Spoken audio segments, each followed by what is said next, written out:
bienvenue, merci d'être sur TNTV. Je suis ravie de vous retrouver en ce vendredi 21 novembre. À la une ce soir, cette vaste opération de contrôle des douanes à l'OPT. Des centaines de colis postaux ont été passés au crible. Drogue, contrefaçon, argent liquide. Ils traquent les marchandises illicites, beaucoup plus nombreuses à l'approche des fêtes de fin d'année. Dernière session d'assises de l'année au tribunal de Papeete. Sur les 4 procès qui seront jugés, un n'aura pas lieu. L'accusé est décédé en début de semaine. Faute de procès, sa culpabilité ne pourra être démontrée. Quid des victimes en attente de réparation. La culture à l'honneur également avec le début des festivités du Matari Inia. Un Onou a été inauguré ce matin au centre hospitalier du Taoné. Nous nous rendrons aussi au cœur de la grande parade qui a eu lieu hier sur le front de mer. Plus de 6000 spectateurs ont admiré les célébrations. Et puis, 50 ans déjà, un demi-siècle que l'enseigne Shop Tahiti a ouvert ses portes au Fénois. Depuis, 8 magasins de surf et de sport ont vu le jour. Derrière ce travail acharné, Robert Tanso focus ce soir sur cet entrepreneur passionné.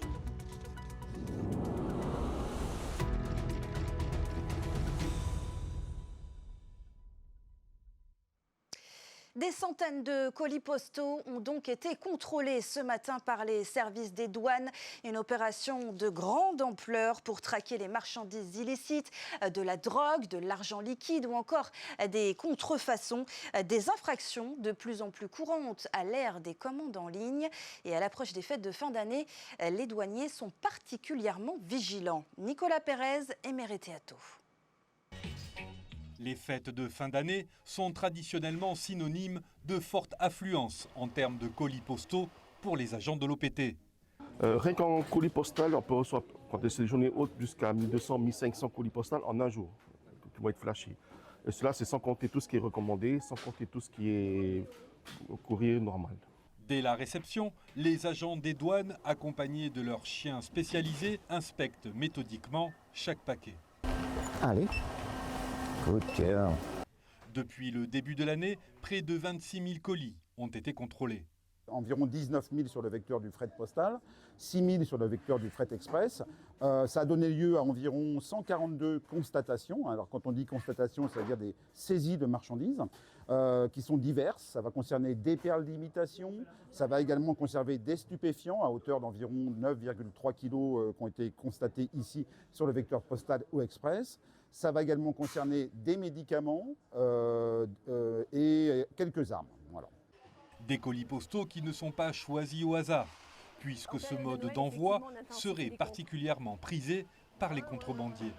Que depuis 5 ans, les quantités saisies sur le vecteur du fret postal et du fret express ont triplé. Voilà. Donc ça, c'est quand même un signe. C'est-à-dire qu'on a 3 fois plus de marchandises saisies que depuis en l'espace de 5 ans. Donc ça veut dire qu'on a de plus en plus de marchandises illicites qui pénètrent sur le territoire polynésien. Et lorsque les auteurs sont identifiés, les sanctions tombent.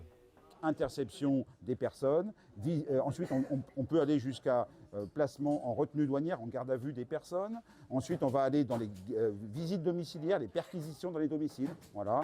Et ensuite, on va remettre aux autorités judiciaires. Depuis 10 ans, les agents des douanes et de l'OPT travaillent quotidiennement main dans la main pour saisir ces colis, renfermant parfois des marchandises inattendues. Une fois une tête de singe dans un colis. Voilà. Donc c'est un peu choqué. Donc on a appelé les services compétents pour venir traiter ce colis-là. Bon. Et parfois, il y a eu de l'alcool de serpent aussi, une bouteille de l'alcool avec un cobra dedans. Voilà. Ça, c'est plein de petits trucs farfelus aussi. Là, on voit un peu de tout. En 5 ans, ces saisies en fret postal ont permis de mettre hors d'état de nuire certains délinquants et de détruire ces marchandises d'une valeur marchande estimée à plus de 2 milliards de francs. Je vous le disais en titre, la dernière session d'assises de l'année a donc débuté ce matin au palais de justice de Papeete. 4 dossiers sont inscrits, mais seulement 3 seront jugés. En cause, la mort de l'un des accusés en début de semaine. Sa culpabilité ne peut donc être démontrée. Quid des victimes en attente de réparation. Voyez ce reportage de Sam Teinaouri. L'accusé est décédé lundi dans la chambre carcérale du CHPF de Taoné, entouré de sa famille. Il était poursuivi pour avoir violé sa propre fille courant 2016. La jeune femme n'a déposé plainte qu'en 2022 après avoir accouché d'un enfant fruit de l'inceste qu'elle avait subi. Le père a été placé en détention provisoire et c'est durant sa détention que son cancer des poumons a été décelé. Un premier procès avait été programmé en 2024, mais l'état de santé de l'accusé ne lui permettait pas de se présenter. Il a été admis en soins palliatifs il y a quelques jours avant de décéder. Il ne sera jamais jugé pour les faits qu'on lui reproche et qu'il contestait. Il y aura la possibilité pour les victimes, si elles le souhaitent, de saisir la commission d'indemnisation des victimes d'infractions pénales et d'obtenir éventuellement dédommagement dans la mesure où il y avait eu une ordonnance de mise en accusation devant la cour d'assises. La victime doit tout de même attendre la date prévue du procès pour obtenir l'arrêt de la Cour signifiant l'extinction de l'action publique. Avec l'ordonnance de mise en accusation, elle pourra solliciter une indemnisation pécuniaire. La difficulté aujourd'hui pour la partie civile est que son statut de victime ne sera pas reconnu par des juges ou un jury populaire, un travail jugé essentiel par les psychologues et psychiatres pour tenter de se reconstruire. Plus réjouissant à présent avec ces célébrations à Paea ce matin où un Ahima'a a été servi dans les écoles. Un Ahima'a préparé par les élèves du centre de jeunes adolescents de la commune ou comment transmettre la culture par le goût en cette période d'abondance. Un événement suivi pour nous par Laure Philibert. Il mijote depuis l'aube. Ce Maataiti marque le passage à la saison d'abondance. L'occasion pour les équipes chargées de la restauration scolaire de Paea de transmettre leur savoir-faire aux élèves du CJA. Le centre dispose d'un four traditionnel. Les 1300 repas servis ce vendredi dans les cantines des écoles de la commune y sont cuits.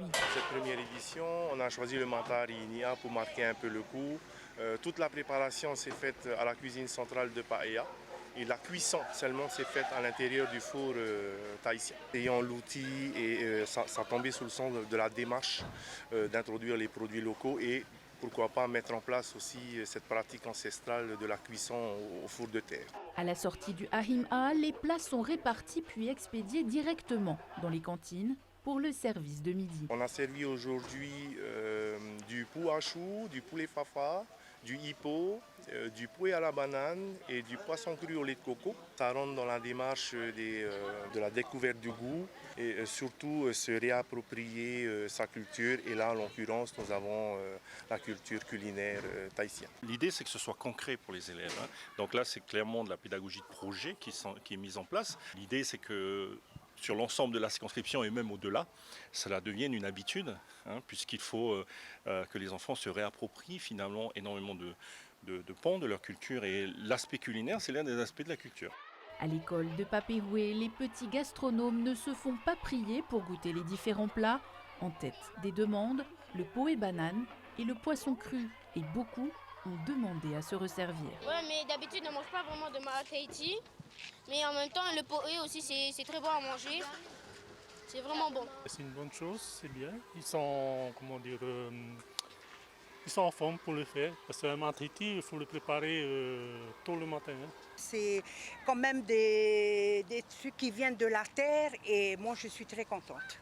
Je préfère le Maataiti que le burger frites. Les équipes en charge de la restauration scolaire espèrent aller plus loin avec des sessions participatives pluridisciplinaires pour favoriser l'éducation au goût et aux saveurs locales.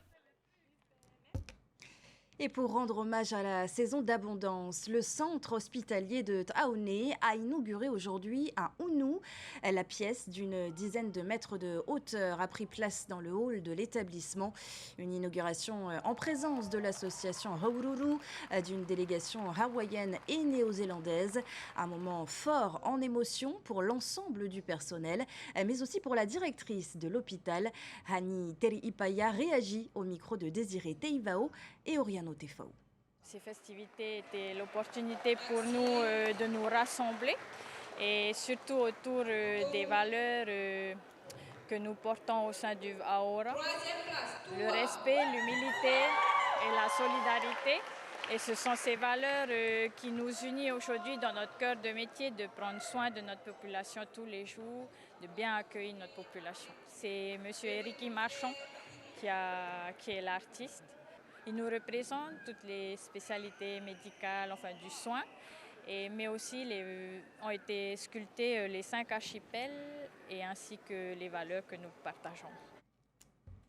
Hommage aussi de tout un peuple. Hier, en fin de journée, vous étiez des milliers à avoir fait le déplacement pour admirer la grande parade d'ouverture de la saison d'abondance.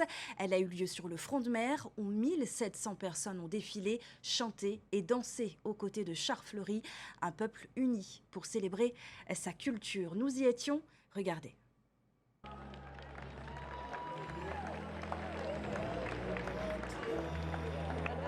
Alors que le soleil s'apprête à tirer sa révérence sur le front de mer de Papeete,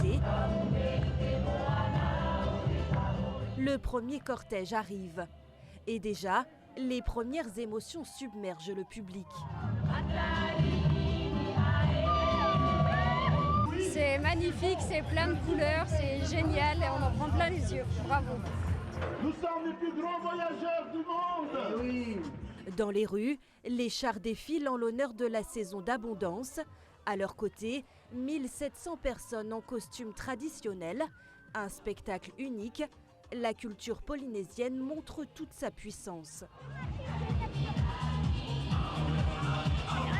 C'est d'abord un plaisir de enfin mettre à l'honneur notre culture à travers ce jour spécial de Matari Inia. Donc oui, ça fait plaisir. C'est important aussi pour nous.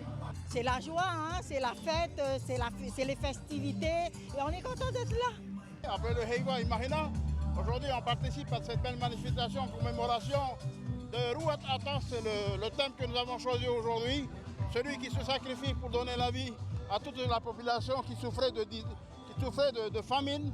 Que de joie, que de bonheur de voir tous ces gens-là qui sont... Enfin, franchement, l'avenue est bondée et les gens sont souriants.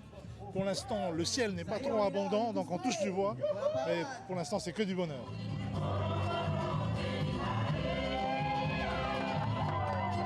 Des enfants, des sourires, des émotions partagées. Une véritable réussite pour les plus de 6000 spectateurs. Une fierté aussi pour le peuple, uni pour célébrer sa culture. C'est vraiment un événement très important pour nous. Le peuple maori, on reconnaît notre culture, notre valeur. Je suis heureuse, je ne sais pas comment il faut dire. Franchement, pour une première, c'est vraiment une réussite. Matari Inia. Après 1h30 de spectacle, concerts et balles dansants ont pris le relais des festivités. Elles se sont achevées par un feu d'artifice.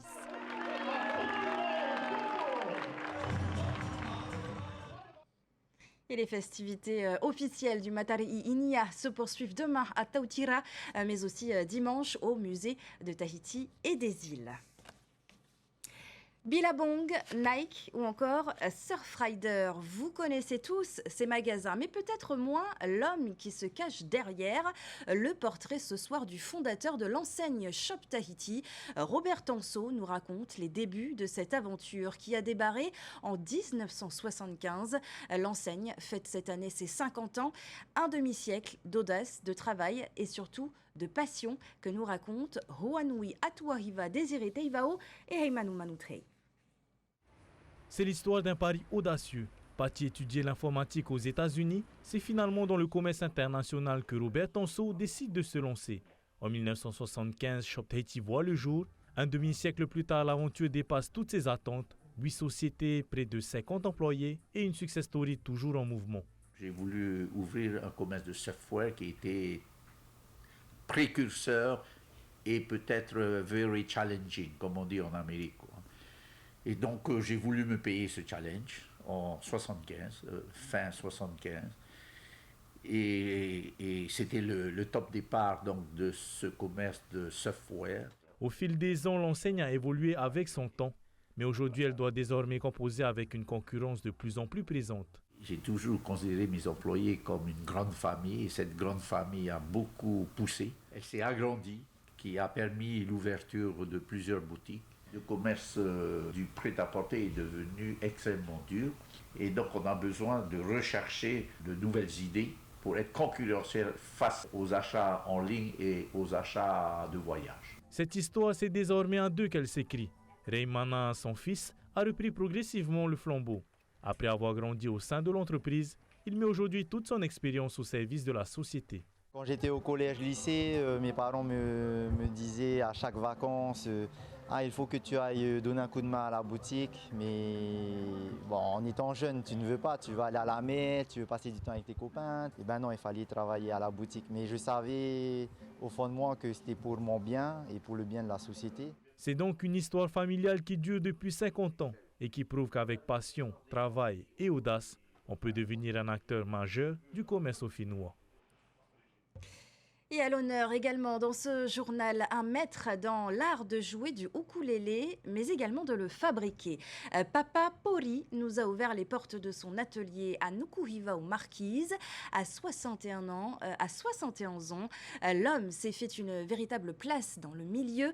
Il nous raconte sa passion dans ce reportage de Mereteato et Matai Horei.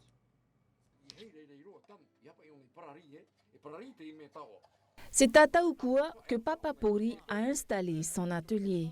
Toutes sortes d'outils jonchent les étagères, des outils nécessaires à la fabrication de ces ukulélés. C'est à l'âge de 17 ans qu'il se lance dans le métier. Le bois qu'il utilisait à l'époque venait de la plage. Il lui a fallu 6 longues années pour affiner son savoir-faire et arriver à un résultat qui puisse être commercialisé. J'ai appris comment creuser la caisse de résonance, à identifier les sons produits dans tel ou tel bois, un panel de notes. 6 ans pour maîtriser cet art et trouver le son idéal du ukulélé. J'en ai fabriqué, certains étaient ratés. J'ai dû les jeter, recommencer, parce que tu ne peux pas les vendre. Aujourd'hui, après des années de pratique, la main de Papa Pori est plus sûre et il a acquis une certaine renommée. Il vend ses ukulélés à 50 000 francs. Si pour certains ce prix peut sembler prohibitif, pour lui, c'est un tarif justifié. Tu connais le temps que tu as passé à apprendre, à forger tant d'expérience, tu sais ce que ça vaut vraiment. Quand tu fais ce métier, ce n'est pas pour faire du profit, non. Tu le fais parce que tu l'aimes, c'est ton passe-temps.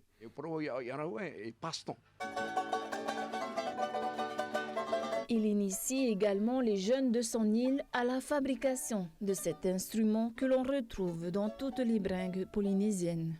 Et si auparavant il ne s'absentait jamais de son atelier, aujourd'hui il n'y passe qu'1 heure ou 2 par jour. Pour Papa Pori, c'est désormais amplement suffisant. Un mot sur la météo à présent et cette alerte à la vigilance. Les îles du vent sont maintenues en orange pour forte pluie. À Tahiti et Moorea, d'importants cumuls de précipitations par endroits sont possibles. Pas d'amélioration notable attendue samedi. Pour terminer cette information sur la circulation ce samedi, elle sera perturbée en centre-ville de Papeete. La course Urban Run organisée par l'association Tamari'i Punaru aura lieu de 14h à 19h sur le front de mer.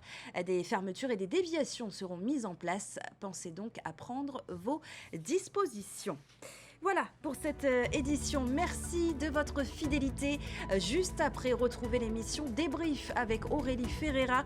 Parole ce soir à celles qui accompagnent les femmes victimes de violences.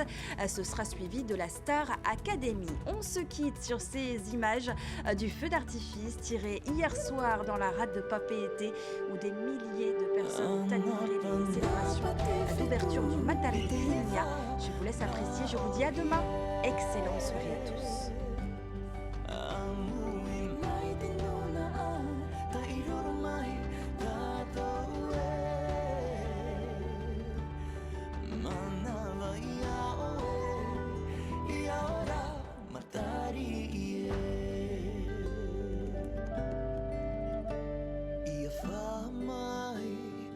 Matari